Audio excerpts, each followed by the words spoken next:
Greetings, Android users. This is Reverend Kyle, your Minister of Mobile Devices. And I'm starting to do a series now on the Google Nexus 7 now that I have finally received mine. Along with my tablet, I also went ahead and purchased the case that they were offering on the Google Play Store alongside with the tablet when it was first pre-ordered. Now, I was a little hesitant to buy it because it is a $20 case, and I was afraid that buying the case would possibly hinder my ability to get my tablet on time. I was right.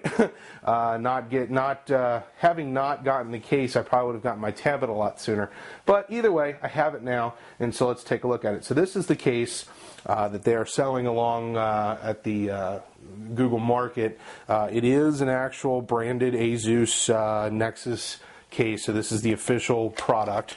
Now there's a little piece of tape that I cut there, and I'll pull that out. Alright, so here's the case. The case itself feels like it's a very similar plastic to what's on the back of the actual Nexus device, and inside here is a piece of cardboard, which we'll just toss aside.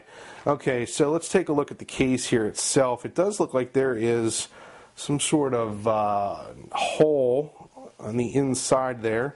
There's a hole up here, which I can assume is for the microphone. Buttons are covered for the power and the volume up and down. And then on the bottom, the headphone cutout and the USB port cutout, and then obviously the speaker cutout. Now it does say Nexus on the back of it, just like it does the actual tablet. So I think the goal here was to make the case mirror what the tablet design was, and that's fine. So let's take a look at how it fits in. It is a kind of snaps around the edges here, and what we end up with is a very tight fit. It's got a little bit of a looseness on the bottom down where the notches are, but that's to be expected. The cover itself has like a second layer of rubber that fits like a notch inside where the tablet sits. Now, I've had cases like this for other tablets, and I have one for the HP touchpad as well. And the actual idea of just like a flap itself, I've seen better. This case, in my opinion, is not a $20 case. I probably would have paid $9.99 for it. But in terms of a $20 case, I don't know if I buy that. I think I was paying for the brand and just the sensationalism of getting it along with my tablet. I'm not exactly thrilled to death with the way it stays on. It does seem to be a little flimsy. I know I'm using gravity as my case here, but it just doesn't go well for me. This right here is a very thick piece of plastic, and even when I fold it back, when you fold it back, you've got this nice little layer here that seems to be a little aggravating. I'm not exactly sure if that notch is supposed to be there or not, that hole. In terms of flimsiness, it is very rubbery. I mean, obviously it's going to be, and I don't know, it might work its way in over time. It might actually kind of become a little bit more in tune with the tablet itself.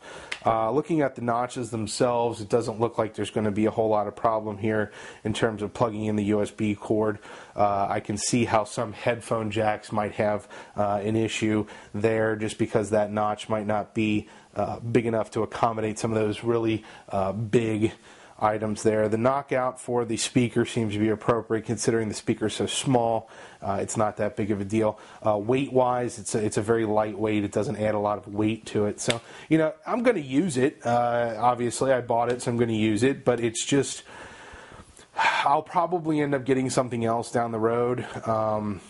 Just because of the simple fact that I know there's going to be a lot of developing items out here later on for the Google Nexus 7 tablet. So we'll take a look and see what they have down the road. So I hope this helps you decide whether or not to actually get this case. Like I said, it's a $10 case. I wouldn't give it $20.